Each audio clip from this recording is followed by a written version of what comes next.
I do want to know, has anybody said lol instead of LOL, or has it always been LOL? Has anybody said like lol? Lol.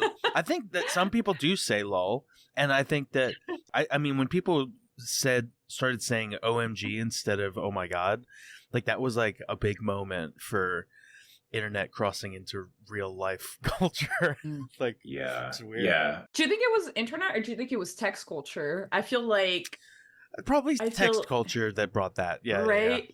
Yeah, I think it like the Ermagerd era. That was like where LOL really came. You know, it's when you're being like quirky. You know, you're trying to be a little random. Yeah, and I feel like maybe people started ironically, like they were like, "Oh my god, lol," and like they would say it out loud as like, like look how stupid I'm being. I'm saying it so ironically, and then other people were like, "Lol." Yes. Lol. Yeah. The thing that is funny right now is like I'll be talking to someone and they'll say like, "Oh my god, I am dead. I'm crying laughing right now." And and I'm like, "I am looking at you and you are not. you are not you are not crying laughing right deceased. now. Deceased. You are not deceased. You are just completely straight-faced, not even laughing out loud." I'm in the ground right now. And then everyone tries to one-up each other. I'm 6 feet under from that, dude. Yeah, I'm sinking down through the earth's crust, down into the deep, laughing I'm so hard. dude. I'm a zombie. I'm zombied. I'm resurrected after 3 days back from the dead in his holy name. That joke made me not able to die. I'm trapped on this earth and I don't want, I beg for death. I'm like Dracula in his castle, you know? This joke made me immortal and now I regret listening to it. Stake me in the heart because that made me so dead that I'm immortal. Oh, that would be undead. That's a good response. Instead of lol, just steak. Just steak, dude. Dude, steak. Steak me. Dude, steak dinner. Steak me, I'm dead. Lol. Yeah. Steak. Steak. Lol. Staked, vanquished. Oh my god. Dude, I'm vanquished. I am so vanquished right now. Dude, I'm turned to dust. I'm turned to dust. I am so exercised. My spirit has my evil spirit has left my body right now. Dude, I need to be invited into that joke.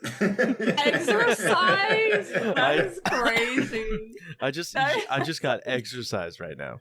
Got exercise right. I'm a better person from that joke. That is so cute. Oh my gosh. I like it.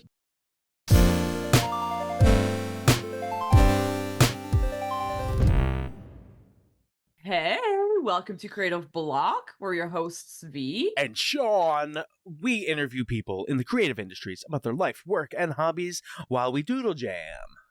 We asked people on our social medias if they had specific topics they wanted us to discuss, as well as some drawing prompts. Today, we're going to be talking and drawing with Raj Brueggemann. Hello. Thanks for having me, guys. Can you say your name one more time? Yes, it's Raj Brueggemann. Brueggemann.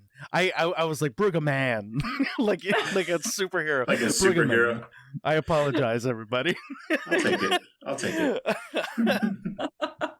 It's so good to have you here, Raj. I've been wanting to have you on the show for a while. I feel like we've talked about it for years.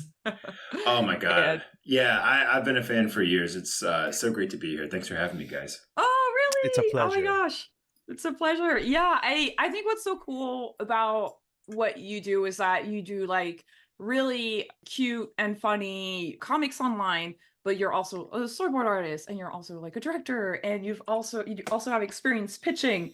So I like to kind of start with the basics and just kind of ask our guests, how did you find your first animation job? Like how was that story like?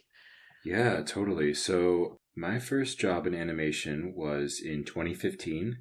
It was an internship, but I can back up a little bit and give a little context for that. So I went to the University of Michigan in Ann Arbor, Michigan, Go Wolverines. What's the sound that they make? Like if I was like, go dog, see everyone go woof, woof, woof. Like what is everyone like la, la, la, la, la? Like what sound do the Wolverines make? You know what? I don't think I've ever thought of that or have ever considered what they sound like. I don't think I've ever heard a recording of a Wolverine. Because I'm from Philly, so everyone's like, go Eagles, and then they all go or whatever. No, they don't really do that. Just joking. You just made that up. Also, sorry for immediate tangent. Right out of the gate. No, this is actually, we're getting to the hard-hitting stuff right away. What do Wolverines sound like? Let's just say they say bleh. Maybe they just do that. Yeah, it's just a whole crowd of people going like, go Wolverines! And then it's like, just everyone, no matter who it is like, yeah. Just like gremlin noises. Yeah. Just absolutely monster noises. Yes, absolutely. I love that. Yeah, so I can't not think about that now. But yes, U of M was not like a CalArts. It's not like a RISD. It doesn't have like a commercial animation program. It's like very fine arts focused, like painting, sculpture, experimental animation, which I really valued, but I didn't have the curriculum there to like even like know how to break in. There were no alumni in commercial animation at the time. There was, I think, one person in animation, David Knott, who's a director at Disney, who would come back and do workshops, but it was pretty like bare bones. So I had to do a lot of self like learning. And my sophomore year of college, I helped co-found an animation club where we got a bunch of friends and students and artists from around the university to like talk about animation. And we ended up like teaching each other skills, putting on little workshops, and watching a lot of cartoons together. And in that student group, we met like Friday nights, and it was great. I like built my skills up a lot in that program. And I was also like researching a lot of portfolios at the time, just trying to like figure out how I could get better. Mm-hmm. I started to like break down a portfolio into like, it's like, okay, I like this Pixar artist, but like, what do I like about them? Is it their line weight? Is it the composition? And as I started to like reverse engineer that stuff, I started to slowly get like a little bit better. And from that, I took a digital painting class, and it was with a professor who knew some digital painting, but it was actually much more driven by the students that semester, where we were like teaching each other skills in Photoshop. I made for my final project a portfolio piece of like 5 or 6 like imaginative kind of landscapes, which was really fun. And it was like the first time I had like enjoyed painting in a while. And so I kind of put everything I loved about like Studio Ghibli and fantasy, and just I made like this kind of set of paintings. And that spring I applied to like 10 or 15 art internships. Didn't hear back from any of them, which like no response is sometimes more brutal than a no. Oh, for sure. It's like, yeah. Because it's like you're being ignored. Yeah, it's so tough. Yeah. So it hurt, and I wasn't able to network at all. I was feeling like a failure. I was also in business school at the time. I did a dual degree in the art school and the business school. Oh, interesting. And so, yeah. So I was watching my colleagues like get these like EY accounting internships like a year ahead of time, a year before they're even going to start. Like there's such a pipeline to like, get those types of internships, even though they're still hard to get. I didn't have that. So that like spring of 2015, I was like really feeling like a failure and just struggling, that phase where you just don't know if it's going to happen for you. Yeah. And, it's like, I'm so glad that you're talking about this, because I feel like it's so common, and especially because in this business, it's like so competitive that it's very common to like not get any replies back and not get any like even feedback of like what you did wrong or whatever. So you're like, kind of like left clueless. And then by contrast, there you hear about people who right out of school get their dream job or even become showrunners. And then you're like, am I that much worse than those people? Do I just not got it? Yeah, Greg's got it all, man. Love that guy. He's so cool. Yeah. So that spring I was struggling a little bit, but I gave it some time. I decided to just get another type of internship. Plans to work at like a marketing startup for a while and figure it out. And then in May of 2015, in May of 2015, I was out at dinner. It was like 7:30 p.m. I got a phone call out of the blue months after I had finished applying to any internship or job. And I got a phone call, and it was a recruiter from Nickelodeon. And she said, "Hey, I'm Amy Wu. I'm the internships coordinator at Nickelodeon. I saw your portfolio. Your paintings were stunning. And I just wanted to kind of quickly interview you on the spot and see what you're like." And so she just cold called me and started interviewing me on the spot. It was like an unknown number too, which I don't even answer those anymore. It was so freaky. And I had had a few drinks. It was like 7:30 p.m. I was like tipsy out at dinner, and I was just suddenly had to like interview for like the chance to like change my life. It was crazy. Oh my God. Oh yeah, because you were on the East Coast, so I like was on in the East LA, Coast. it was still like working hours, Yeah. but for you, it was Yeah. like past. Yeah. Oh Yeah, my it was gosh. creeping on 8 p.m. where I was, and I was goofy. It was like a Thursday or Friday night. It was crazy. I just had to step out and do this little phone call. And there's also like an added thing where you don't want to give up that information without them asking, because it's sort of not like, if they don't know where you live, they might assume that you're nearby and think of you even more for the job, as opposed to you having to like explain like, oh, but like I can move out there right away. I was going to be out there anyway next month, like, you know, like that sort of Exactly. Yes, totally. You just want to be like, no, this is great. Whatever time you call me is great because I need this internship. So I interviewed on the spot. I was so nervous, but I was just in that like fight or flight where you're just like, I'm just gonna lock in and knock this out and do everything I can to nail it. So can you talk about that call very briefly? Just like, sure, yeah. What can you remember how the conversation goes? What you were were there any like things that you feel like you did right or things that you did wrong on that call with this like person? Like Totally. Yeah. So I don't remember most of the interview, but I do remember one thing that I know helped me out, which was that I was keeping up to date on animation industry news. And I saw that Nickelodeon had just greenlit this series called Harvey Beaks with Carl Greenblatt.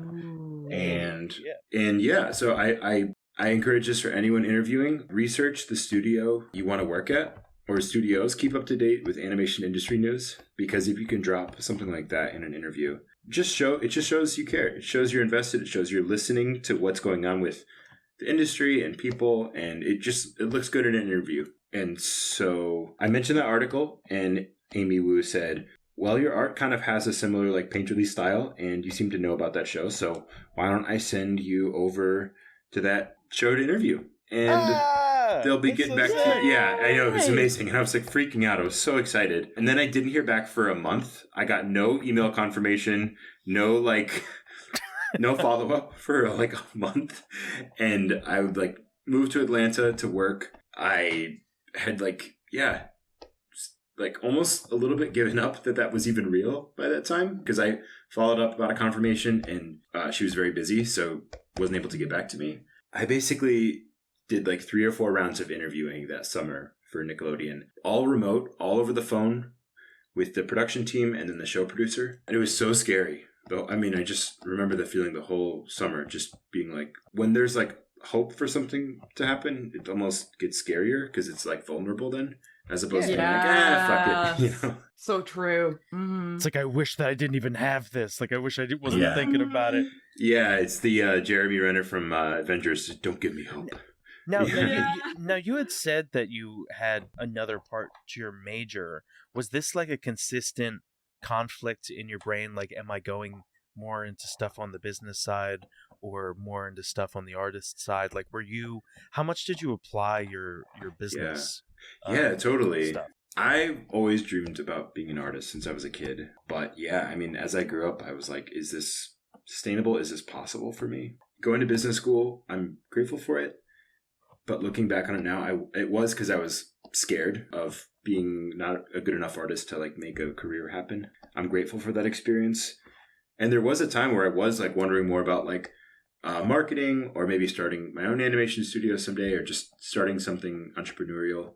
And then everything changed when I became an intern at Nickelodeon, because I got to see what storyboard artists did. Got to go to my first crew pitch. Got to see some of the funniest artists ever on Harvey Beaks. Like my heroes like Aaron Austin, Hannah Ayubi, Nick Sumida, who's my current director now. Like I was just a baby intern, and they were so cool and so funny. And that first crew pitch I went to, they just like, man, I remember Aaron Austin's board. He like brought the house down, and I was like, this is it. there's nothing else I want to do than make people laugh. And so spoiler alert, they called you back and you got an internship. Oh yeah. I guess I'm jumping ahead. Sorry, we skipped around just a little bit. But what was that? Yeah, how did they finally call you? What was that like? Yeah. So I interviewed for like 3 or 4 rounds, and then finally I got a call from the production manager, Alvaro, and he was like, hey, I got the phone call. I saw it ringing. My brother was like, it's not going to be bad news if it's a phone call. They wouldn't tell you no from a phone call. So I think they scheduled a phone call, which is the worst thing, because then you're just waiting to hear. But yeah, I finally heard back, and he was like, we are excited to offer you the internship for the summer 2015. Yeah. At Harvey Beaks. And I like straight up wept like a baby. I don't know. I just thought my whole life it was going to change. And I remember the music I was listening to that summer. I remember everything about it, because I was just like, I just thought my dreams were coming true. And they were.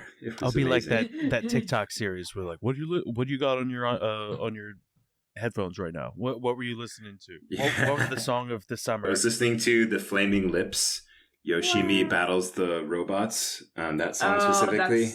That's a good song, yeah. And I played that so many times that my brother now hates that song and will never listen to it again, which is completely fair. I tend to like listen to a song over and over. So yeah, one of my favorite painting classes that I ever took. The teacher was obsessed with the Flaming Lips, and so we listened to like their whole catalog over that class. Oh, they're good. I associate it with painting now. Ooh, that's a good one. Yeah, but he told me I had the internship and I had to find an apartment to live in like 2 weeks, and it took 3 months, and I've never been to LA or California. Oh my god! And yeah, that's crazy. How did you find like a place to live? I think it was maybe probably just Craigslist or something like that. I don't remember off the top of my head. Something sketchy, something. Craigslist has got some good stuff. I shouldn't say that. I found my first apartment on Craigslist, but honestly, I'm surprised Craigslist can be kind of solid. Like my boyfriend kind of got a couple of different leases like throughout his life here in LA through Craigslist. So I feel like it's a lot of sketchy stuff, but there's also some like decent stuff. Yeah. No, it's got a bad rap, but they've got some good options. But regardless, I found it somehow. Don't even remember, but yeah, I moved out in the beginning of the summer. It was me and like 20 other interns that first day at Nickelodeon. It was crazy. Here's the thing. I stayed first at the extended stay Burbank. That was my first place in LA. That's my first home, was the extended stay for like several days. And even now, if I drive by it, I'm just like, that's home. It's like it was like terrible. I get nostalgic very easily. I'm always curious about people's first places. Was there anything crazy about your first? First of all, was that your first experience? That wasn't your first experience living on your own. Where you did you live at college? Yeah. I lived with roommates all throughout college. And I was in a relationship at the time too. So I'm a pack animal. I tend to like surround myself with people, friends and stuff. So I hadn't lived alone like that. I had a roommate, but I never saw in LA. I had a roommate that summer, but I never saw him. So it was like I was living alone. And okay, so you did have a roommate when you came out. You lived with a stranger. Is that? I lived with a stranger. Yeah, it was weird hours, and I don't advise that for everyone, but I needed something within a certain budget, so I just had to kind of make it work. Dude, my first place, accidentally, I don't know how we stumbled on it, but it had a pool. Like it was like it was like one of the nicer apartments I've ever lived. The only catch was it was month to month, so we were just not sure when they could just like randomly tell us we had to be out. But we like were in there for like 6 months before they were like, you have to leave. God. But that was so weird. I mean, that was also my first time living on my own. All that stuff is so wild. Those like firsts. Yeah, you never forget like your first weird old apartment. Everyone's got a weird apartment that they start in, and makes you appreciate everything after that. But I'm gonna say something completely left field, but I was like, why do we have another prompt that asks you draw Jokis in France? oh yeah, Because Sam Yeah. Spina's episode also had that that prompt. was Do you guys, yeah. do you guys watch sports together? Yeah, so that's because that prompt was from me because I couldn't think of anything good, and so I said that, which also wasn't that great, but like he was a good sport about it, and so he commented that back. But Sam is a friend of mine. We were board partners together on Big City Greens, so he's just Sam rules. he's sending it back. That's so funny. I know. I was like, is this a meme? Is this an internet meme that I'm like unaware of? No. No, it's just way too specific. It's just so specific. Yeah, so you moved to California for the internship, and what happened after the internship? Yeah, that internship was amazing. I learned a ton. Nickelodeon was super just supportive of artists and young like students like learning, and they wanted interns to join the studio, so there was a lot of teaching that summer. And then I went back to school to finish my 5th year. Yeah, just did a senior film that year that I don't know, I had no idea what I was doing, and I can't look at it to this day. But, oh, really? Yeah. But I'm like really proud of it too. It was like really ambitious. It definitely taught me a lot about like expectations and like how to like scale back a project and keep it simpler. But I was really proud of it. I learned a lot about animation from it, and working with a team. It was super fun. So I kind of spent that year making that short film. And Wait, then did you come out to LA and then move back and then come back? Yeah, I did. I can't believe that most people, I feel like, would have just dropped out of school. Yeah. like that's so interesting. You went back. I don't know. I maybe I should have, but You're like, I really got to get this diploma. Yeah, there's something about it, I guess, that made me want to finish it up. But you're not a quitter, that's why. Yeah, he's right. That's right. Yeah, so I went back, did a senior thesis, and then I just got so lucky. But as I was graduating, this was in June or like May 2016. I got a phone call from my old production manager on Harvey Beak saying, hey, the PA on our show just got promoted to revisions. So we have an open PA position for you if you move out to LA and start Monday. Hey, you can have this PA job. God. Dude, they don't give you any notice for anything, man. That's so nuts. No, yeah, it was crazy. And so I like had my grad party Saturday, and then I had to move out that Thursday. Oh, wow. Yeah, it was crazy. I had like a suitcase. Literally, it's like the cliche story. I had a suitcase and just a suitcase. Maybe a backpack. What was the second living situation like? So I first moved out, and I stayed with my friend Finn at the time for a couple weeks, and just crashed on his couch in West Hollywood and just kind of explored the area, which was super cool because West Hollywood's a very fun area to first kind of experience LA in. It's very like... I agree. Yeah. That's my first experience too. Oh, really? How did you like it when you first saw it? It was cool. I felt like there was a decent amount that was walking distance. I felt like I felt safe in the neighborhood. I felt like the week that I moved there, it was the gay pride parade, so it felt very like open and inclusive of a lot of different people, and so it felt a little bit more safe. I stayed there when I first came out to LA, and that's not where I lived, but I was like crashing on a couch there for a while. And then my place that I actually started living at, like I feel like felt different than that, and it was like over in Sherman Oaks, and it was like far away from everything, and like felt a little bit weird, different. But yeah, my first experience in LA was in West Hollywood, and it was nice. Yeah, West Hollywood's cool. It's very cool. It's also like a little, almost like not ritzy, but like kind of like, I don't know. It's like pre-ritzy. Yeah. Oh, I couldn't Yeah, afford right? it. I couldn't afford it. I was like, man, I want to go out to eat, but like I can't afford any of these places. But Yeah, yeah, you're so just like there was window that. shopping, like, I'm imagining having this burger. Yeah. And then you go home to your ramen. Yep. Yeah, Yep. yeah, yeah. Exactly.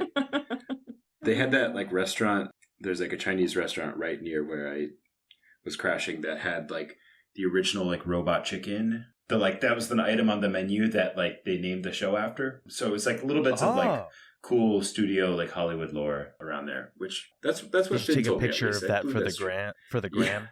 Yeah. I maybe not. I don't know. I I do, was an yeah, idiot. 2015. That was already Instagram was already in. Yeah. That's so funny. Yeah. So interesting. So you started as a PA, and that's really cool to see. Like you kind of had like the classic path of like internship and then PA, and then how long did it take you for you to move to your first art role? Yeah. So I was a PA for a year and a half on Harvey Beaks, roughly. I think at that time I took like 5 or 6 art tests, and I got rejected from all of them. Yeah. I took some practice art tests at Nickelodeon when I was an intern, and I got to like understand at least what it was and learn a little bit more about boarding. But I got rejected from a lot. I got rejected from some shows twice, and then and then they wouldn't give me more tests, and I was like, oh no, it hurt. It was really tough, but I also kind of took this lesson from art school, which I think everyone should, which is like, every feedback session is just like a chance to learn and push yourself. And there's like a little something you can steal from every creator that you love. And it's not even steal, because when it becomes part of you and your style, it becomes your own. It gets filtered through your taste and style and stuff. So in hindsight, what do you feel like you were doing wrong? And then by comparison, what do you feel like you finally did right when something finally happened for you? Yeah. For the test. Oh man. Yeah. So that's a great question. I think it was just time. Honestly, I don't even know if I was necessarily doing anything wrong. I was just behind. I was behind students who had been to CalArts and had gotten that curriculum, and my real animation education was just starting later. It was starting later through the internship and that PA job that I was treating like animation grad school. And those art tests that I didn't pass were like, I was treating them like tests in a class, and it's just like time to like learn a skill. So I think that mindset helped me a lot and helped me through a lot of self-doubt that I struggled with. But at the time it did hurt. I was starting to feel much like I had the first time I got rejected from all those internships, which was like, the fraud mentality sets in, and you're like, okay, do I even belong as an artist? Like maybe I can be in production, but is this for me? And that started to creep up a little bit. There was one time I had scheduled, I don't even know why I chose to do this, but I got feedback and had scheduled a feedback meeting on my, it was a very action heavy show at Nickelodeon. And I had scheduled a feedback meeting to like hear a showrunner's thoughts on my work and get feedback on my test. And this showrunner was like, notoriously tough. They were a hard ass, and they were very honest. And I was like, okay, I know what I'm going in for, and I'm just going to deal with it. But for some reason, my brother was visiting that weekend, and it was like a Friday. And for some reason, we decided to go to Howlin' Ray's that day, and like just one of my favorite spots in LA. Amazing hot chicken, but he and I bought a bunch, and then we brought it back to Nickelodeon. It was like 3 p.m. in the afternoon, and we just decided to eat a bunch of it before my meeting, because I was just in my early 20s and I wasn't thinking about the order of things or time or anything like that. And so I was like, I know where this is going. Yeah. Juicy. I mean, it's not even anything gross or bad. I was just like sweating in that meeting so much. I was just in pain. And to be like, and he ripped it apart, man. That showrunner like tore my test apart, and I was just sweating and hot and in pain. And I just so distinctly remember, like, okay, I got my laptop back. I walked to the elevator, went back down to the first floor of Nickelodeon, and my brother. The whole cafeteria is empty because it's 3 p.m. except for my brother, who's got like a table of hot chicken laid out across this Nickelodeon table. And he just goes, "How did it go?"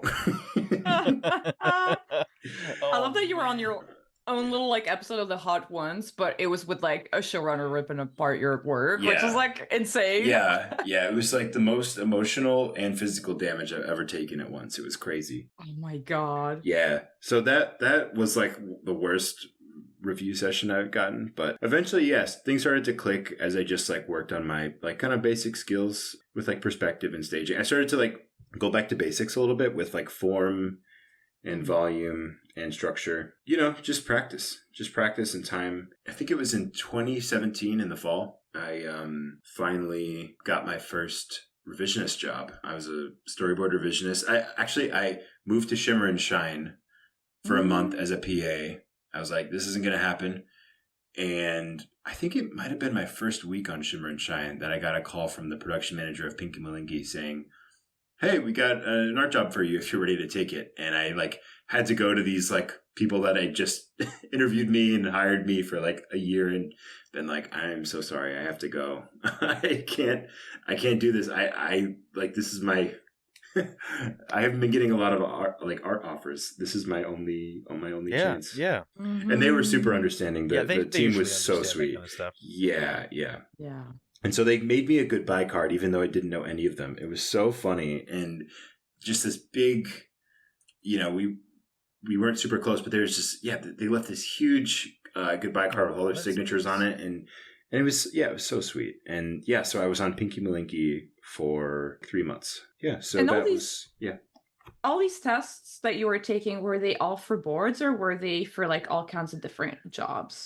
They're pretty much all for boards, mostly comedy shows. There were a couple action shows. Were you just kind of honing in on boards because that was the specific job that you wanted? I'm asking because I remember that you said the recruiter was like, "Oh, your paintings are beautiful." So it almost sounds like you could have been led to like through that comment. You could have like thought, "Oh, I'm going to be a background painter or something," you know? Yeah.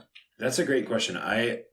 I've always had a love of painting and like lighting and just, I don't know, color. But I think boards eventually won out for me in terms of just like trying to make people laugh and kind of be part of the storyteller. And I have had a dream of like running a show someday. So like that, seeing that boarding is often like a path to like knowing how to tell a story and run a show. Yeah, that was kind of the dream for me by that point. But yeah, I do love painting still. I definitely like have a lot of like I overdo it sometimes with the lighting and the color in my boards, but that's just because it's fun.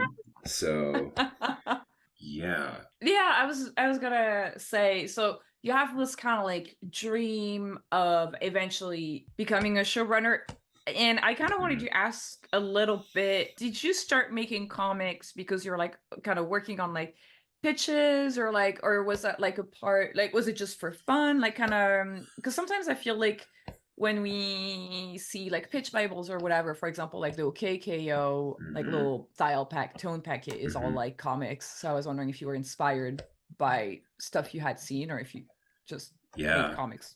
Yeah, totally.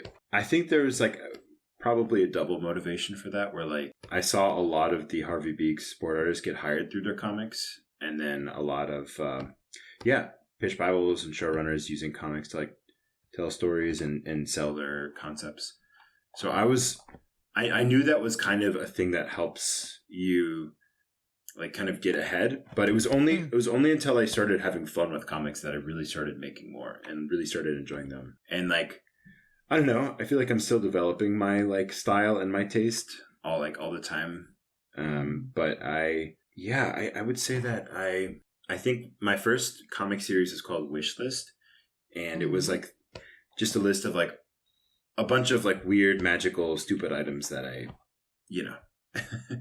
that I wished existed. It was a very simple concept, but like that was the first time I was like really having fun with the comic, and that meant I like made more of them. So I made like 50 or so of those, I think. Yeah, I don't know. I've always been inspired by like Calvin and Hobbes specifically. Yeah, I don't know. I don't even know where the first comics I made came from, but yeah, I've always been like writing little stories since I was a kid.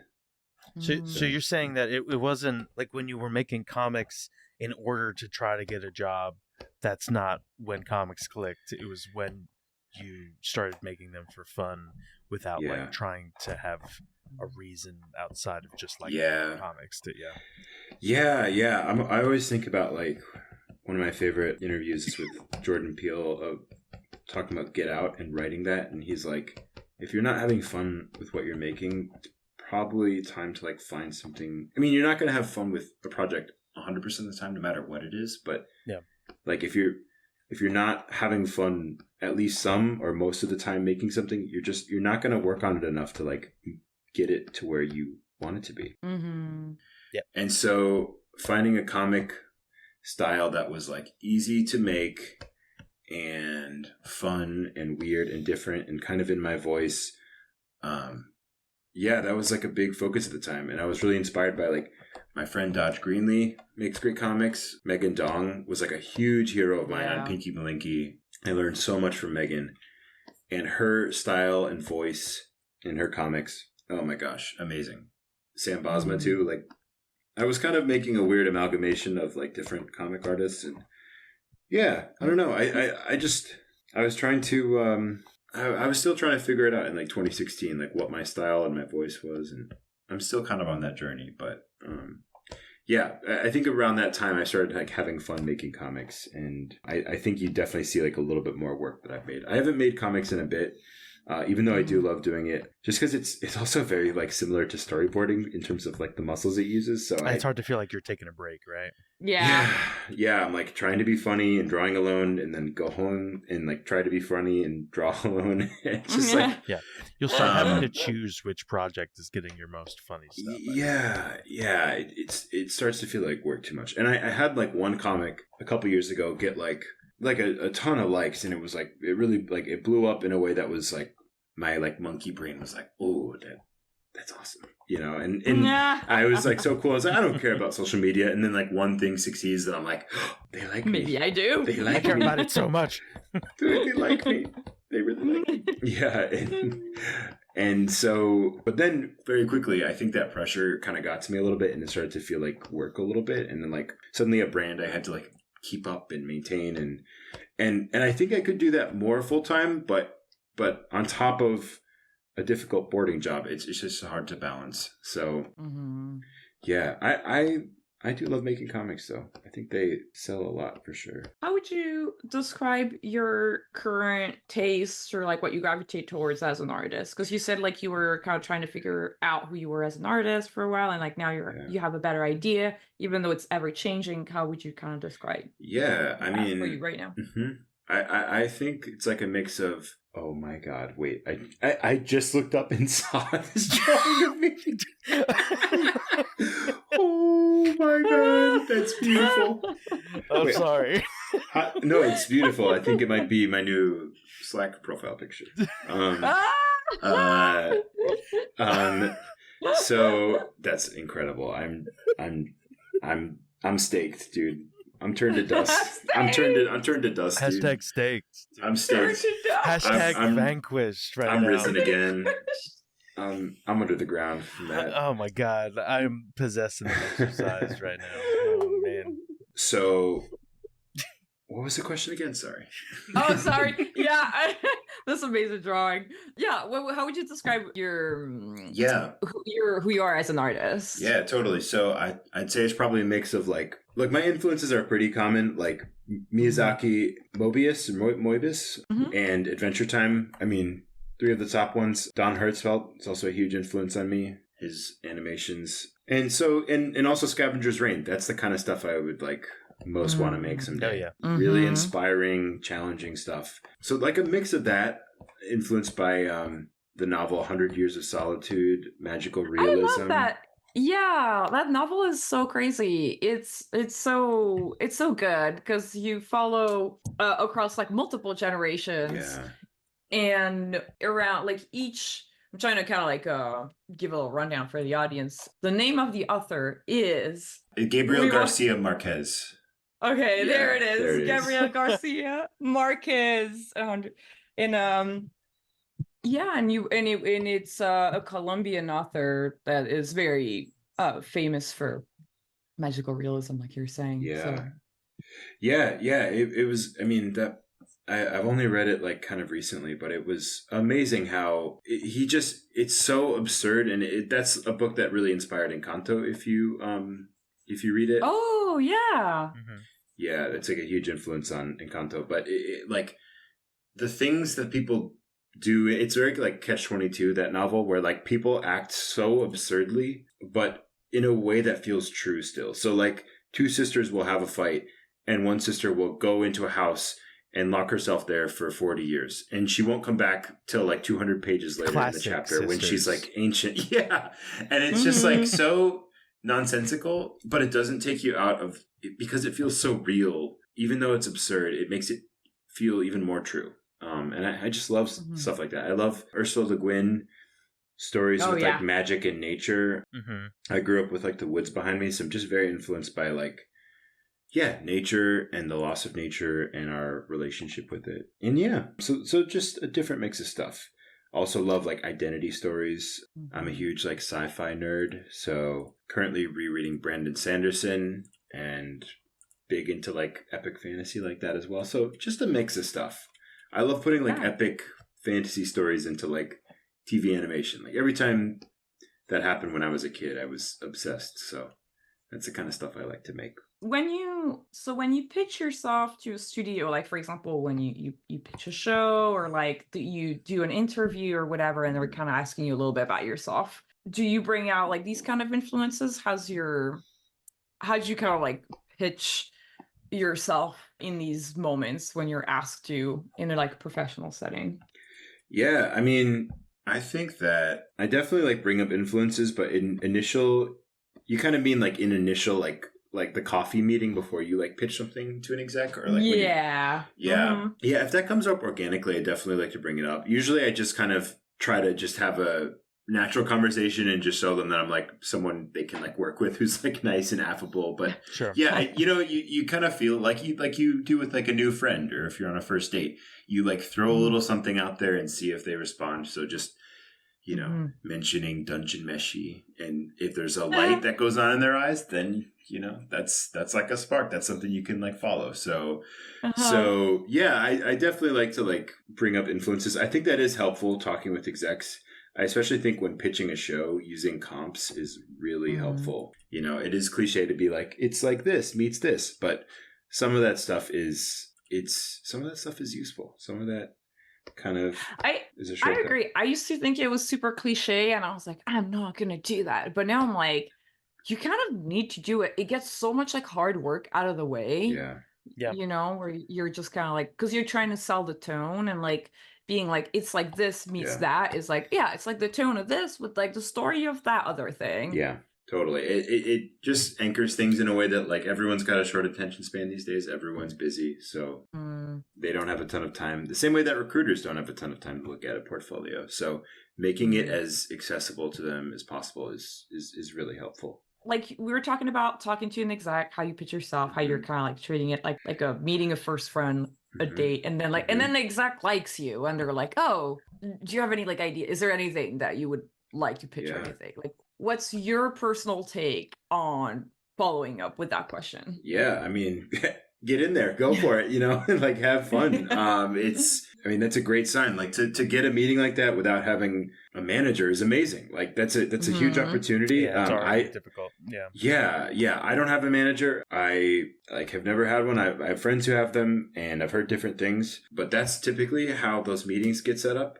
And I didn't have that. So in 2020 was when I like pitched my project to all the studios, and those meetings came about just because of years of being friends with people who have pitched and them liking me and my work, and them saying like, if I refer Raj to this exec or person, I know he'll like, do a good job. And yeah, totally. So, oh my God, this is so beautiful. This is like a masterpiece that's happening right now. They're like bear. I love this bear next to like this ugly galaxy pig. Yeah. So funny. Yeah. So that meeting is super important, and it's very nerve-wracking. I was like terrified when I got the pitch like possibility, because it was like the same thing where it's like it's sometimes easy and cool to like not hope, but then when something is real, like an internship or a first art job, then it just becomes terrifying. There's like a whole new level of like, it's on. Yeah, whole new level of like emotional. And now they're giving you a chance, management. And you're like, they're giving me a chance. I want to, if they believe in me, I don't want them to like to not believe in me by doing something. Yeah, totally, totally. Yeah, and I pitched before. I pitched to the Nickelodeon Shorts program in like 2017 or 18. It was a time where I think I got to the final round, and then they decided to not do the Shorts program that year, which was heartbreaking. And they gave me feedback in a way that it wasn't just ripping it apart. It was like, oh, there's something here. It might not be this idea, but there is something here. And it, you know, it was the first time I felt like someone had kind of like someone who was a professional had seen like not just a board I had done or art I'd made for someone else, but like art I had made on my own, and said like this could be something. And so even though that, and yeah, totally. And that initial pitch was about this like quirky tech boy idiot who's kind of the son of this like Silicon Valley guy, and the city is divided between this like high tech city and this like realm of nature. We're in this like sort of like order of like magical gardeners who have this like long lineage, and the daughter of the this gardener family who's this grumpy little earth girl, kind of like Mandy from Billy and Mandy. Teams up with this idiot tech boy, and they go on missions to like kind of balance nature and technology and stuff. And so that was like the initial concept there, and that was for the Shorts program. It was really, it was something I was really proud of. How do you approach writing stories? Do you start with drawings? Do you start with an idea? Do you start with like an idea like that? There's a lot to that, and there's a lot of really fun themes to explore, like where you like, okay, I want to write a story about like a dichotomy, like how do you start, like what's interesting to you that gets you to be like, okay, this is what I'm spending my time on. Yeah, that's evolved so much for me, and that question and how I approach that, I think is the reason I got my development deals versus the pitch I made that didn't go anywhere. That the way I approached that like completely changed in 2019 and 2020 because of a couple things.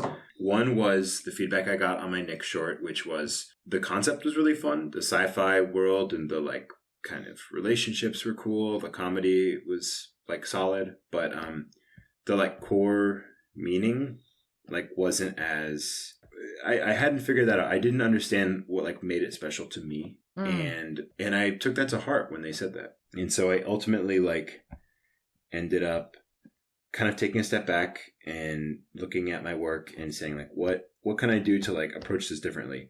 At the time I was watching this YouTube series called, this channel called Lessons from the Screenplay, which is awesome. And he kept referencing this book called The Anatomy of Story by John Truby, which is, I think there's no substitute for just reading scripts and like writing a lot. Yeah. So that's like the biggest thing. But in addition, that book was my favorite book on writing I've ever read because it was really accessible, much simpler, and it was much more focused on this thing that I've been struggling with, which is like, how do you start? How do you start with an idea? And John Truby talks about this idea of like a premise and then a designing principle, which I don't fully remember the two differences necessarily. I think the premise is like cool concept, and then the designing principle is the way that story is told. And then the thing that connects those two, that the real story emerges from, that designing principle, is what do you want to talk about with the story? Like what's important to you that you care about? And I had a different pitch I was working on at the time. I've been working on it for like 5 or 6 months in 2019 and 2020, also about nature. It was like a sci-fi fantasy epic show with like lots of Adventure Time vibes and just tons of like cosmic humor. But I showed it to an exec friend at Warner Bros. And he was like, you know, it's like fun. It's fun to watch for sure. And there's like some cool stuff, but it's like, but why should I care? Like, why should I care about the characters and the story? That is the roughest question to get, and it's so strong. So hard. But then it's such a good question. Yeah. because you watch all these shows where you don't care by like the middle of the episode and you turn it off and you realize how hard it is to get people to care, to truly invest in a character where they get obsessed and fall in love. And because I feel like pitching is always like, it's like you're telling somebody about your OC or a dream that you had,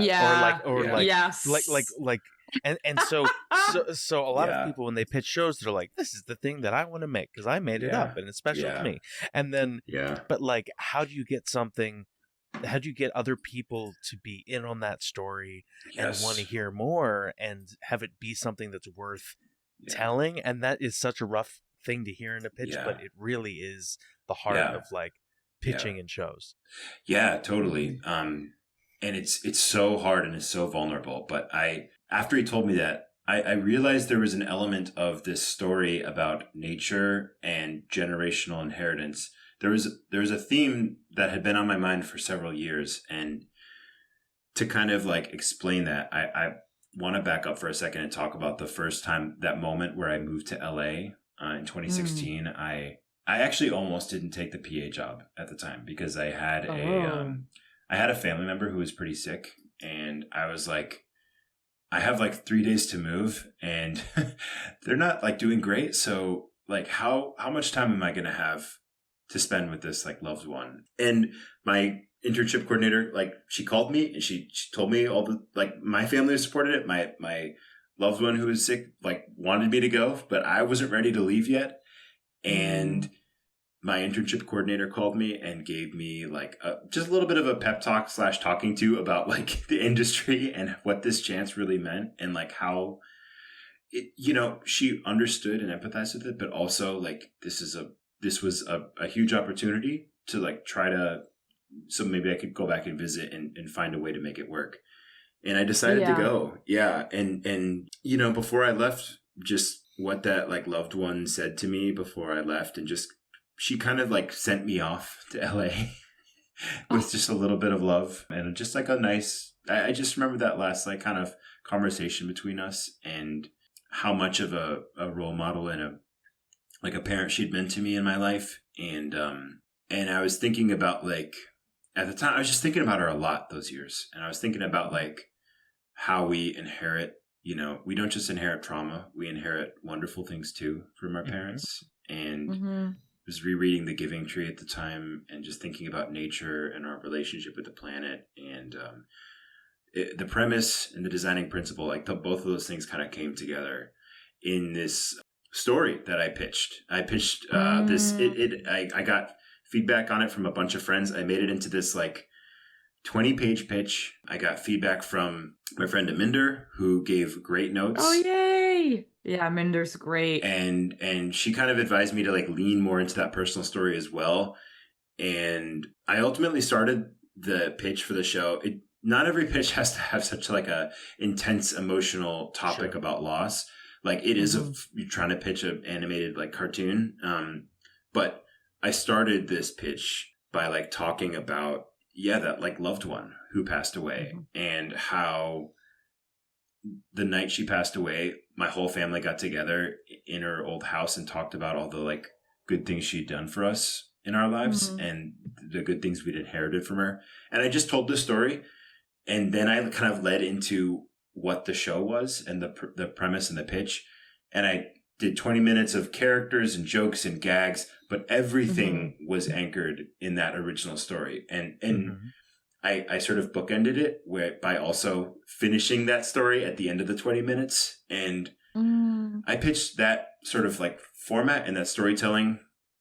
I pitched it through boards. I include lots of jokes, lots of designs. It was way too much work at the time. Like, I think you should also feel free to pitch like just art boards and concepts. And I went way overboard because I was nervous, but bookending the pitch with that like personal story, in hindsight, every single exec said like that was the reason they like loved it. And that's what they connected with.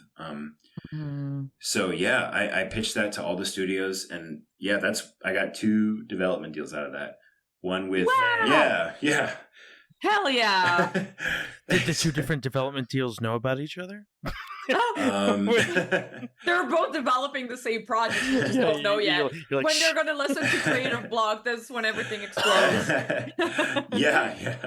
Yeah. So Cartoon Network wanted to develop that project, and Disney wanted to develop like a different project with similar themes and similar like connections to my family and my like thematic, like what I care about kind of. So yeah, so it worked out in that I got to like develop two different projects with both studios. And that was amazing. That was in 2020. COVID had just started, and these meetings had just switched over to Zoom because we were all going to the pandemic.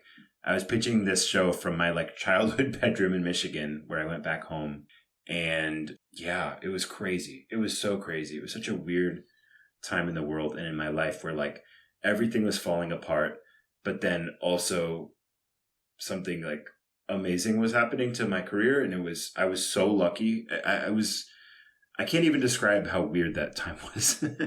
But yeah, that sounds like it's like emotionally like so like intense because you're experiencing everything time like positive and negative like times like 100. But that's like the best metaphor for like how one door closes and another door opens, or how it's like the perfect way or expression of an artist being able to use art to transform like a loss or something that would normally be considered, very sad, into something that's very powerful and beautiful. And like I think that's the most powerful thing about art, I think, is being able to do that. Totally. And I know there are lots of stories with like loss being a very heavy subject. It's like almost like you're watching, you're just like, oh boy, geez. But I also think like, I think my take on loss was like, it was a positive thing. And because I made it like tried to make it something sweet, that really like resonated with, the execs a lot. And I was also thinking a lot about like Station 11, that show at the time that like took this very heavy topic of the apocalypse and like turned it into something really beautiful. Have you ever seen The Midnight Gospel? Oh, I love The Midnight Gospel. The last episode. So I was a board artist on the last episode of The Midnight Gospel. Oh, no way. Oh my God. And so that's like my biggest tie to like tapping into that kind of energy, like sort of like how to take this thing and use it almost as a therapy and make something beautiful out of like a real sad thing. And I mean, like I've never worked on a show before or since where there's like people at their desks crying while they work on it. Like it's like a real, you could tell that there was a weight to what everyone was working on. Oh my gosh, that sounds incredible. What was it like working on Midnight Gospel? It was like a dream job. It was a creator that or creators that weren't, they wanted it to feel like a group effort, and so everyone really got to contribute and put their all into it, and everyone was really open with ideas and pivoting and listening to different viewpoints and like suggestions that like I would say in episode 1 would come back potentially in episode 3, and they would change the writing to include stuff like that. It was really like a whole bunch of people creating something that was very dense and full of like the energy and souls of a lot of people. I feel like just the energy, like you could feel like that people had fun on that show just by looking at it, and I think that's an awesome thing. And I think it was a job where I really did feel like putting everything into it that I could, and it felt good. And it also meant it's something that means a lot to the people that like it. So I value my time on that show. It was one of my favorite TV experiences. Oh, that's amazing. I love that show. You can tell a show where people are in the same way you can tell when someone's having fun making a comic. You can tell when people love working on a show. And I think that that kind of show couldn't have been, I don't think that show could have been made at any other studio either, because Titmouse is an animation studio created by animators and they like try to do weird things and Mm-hmm. listen to artists, and that there was just like an unparalleled amount of trust to like do this weird thing that we were gonna make it cool, even though it's this like unconventional like weird podcast thing where they're talking about something different while another thing is happening. Like I feel like I don't know if you can pitch that many other places. I don't know. It was cool. It was fun. Yeah. Oh, that's awesome. I haven't worked at Titmouse, but I've always wanted to. I've got some friends over there who love it. Yeah, I like it over there. Yeah. I wanted to ask a little bit about the development process. Kind of what does that look like? Because so you met the exec, they liked you. You pitched, they liked your pitch, and now you sign a contract. And then what happened? And now you wait.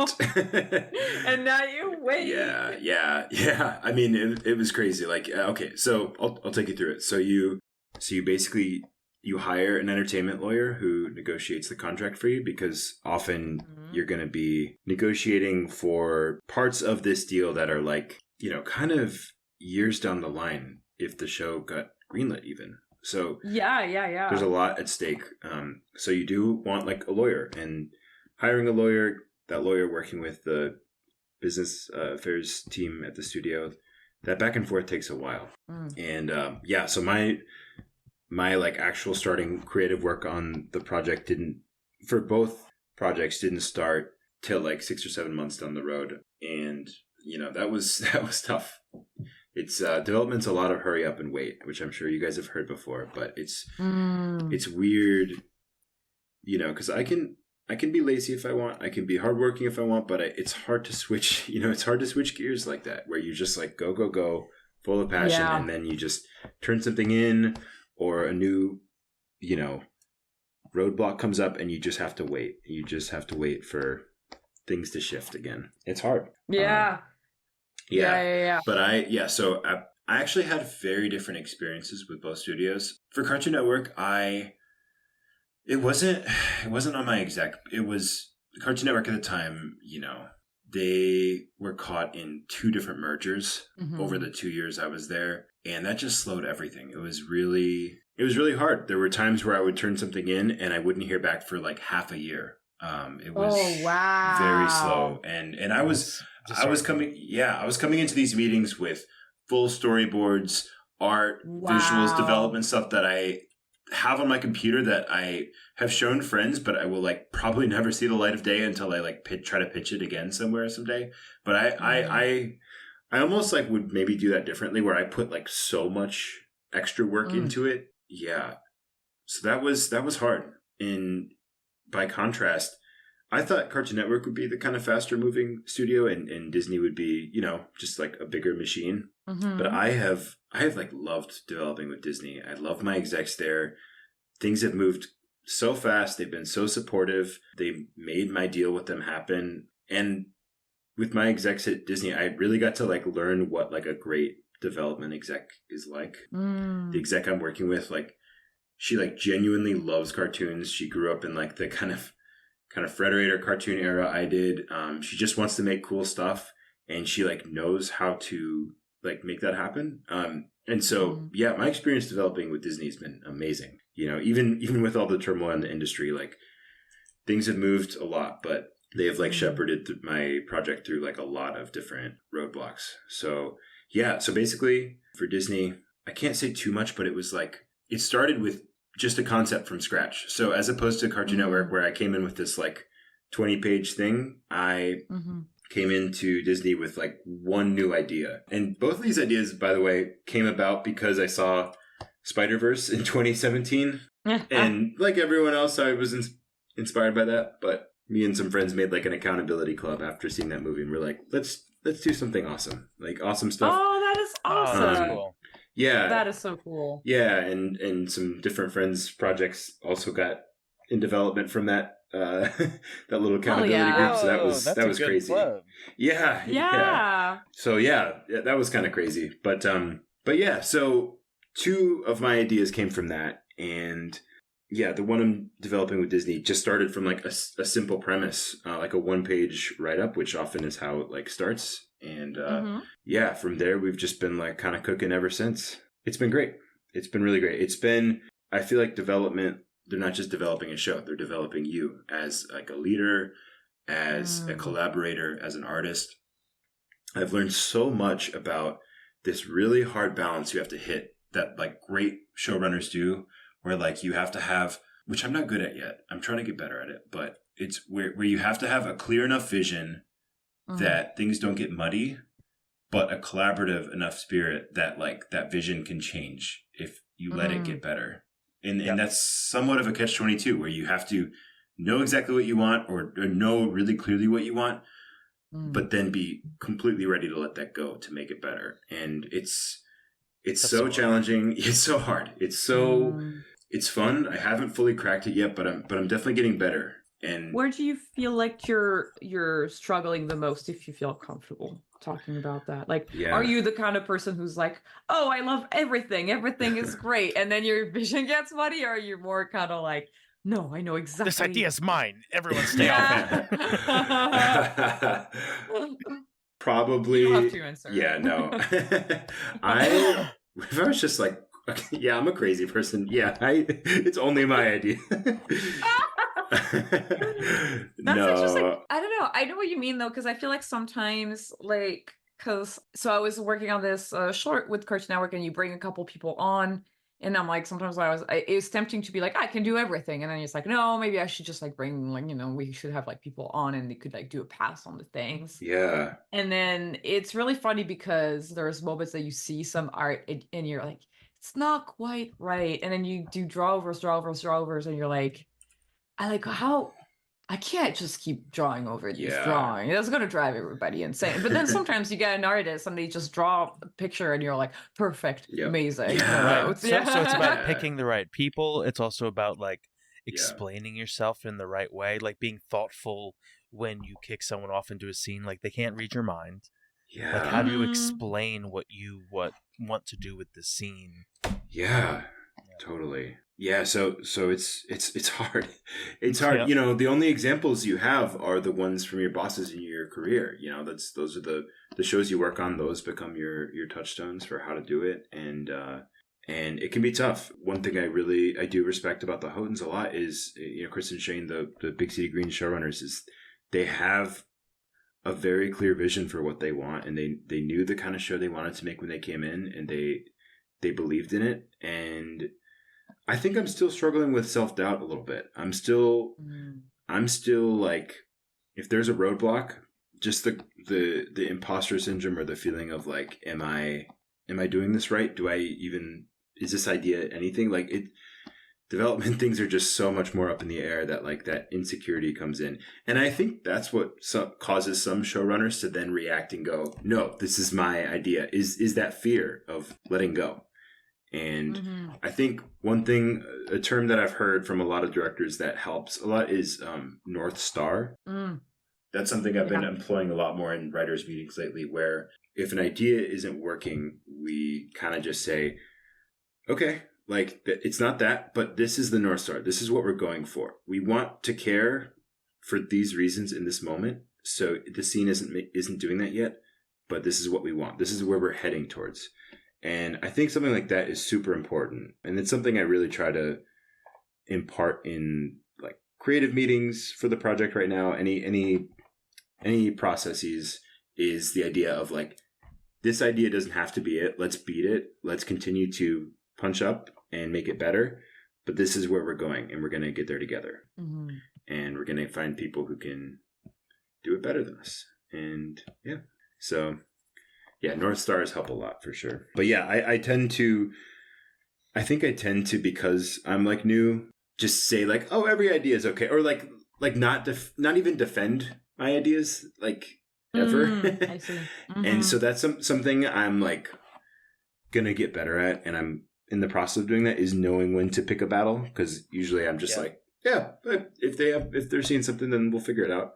But once in a while, you need to know when to trust your gut and stick to something. And those moments where you're like dead wrong and need to step back versus, there's something there that they're not seeing that you can help figure out. Like every once in a while, you you can argue for something on a show. This is something that the audience might also not realize is every once in a while you can argue for your idea on a show. Like initially there might be a pushback, like this is a little different than what we thought, or like the character wouldn't do this, and then sometimes you can be like, I think that they would, and these are the reasons why, and this is the reasons why it'll make it this better. And every once in a while you can win that argument, and that's what makes you realize, like, oh, that's possible. Like, you shouldn't do that every single time.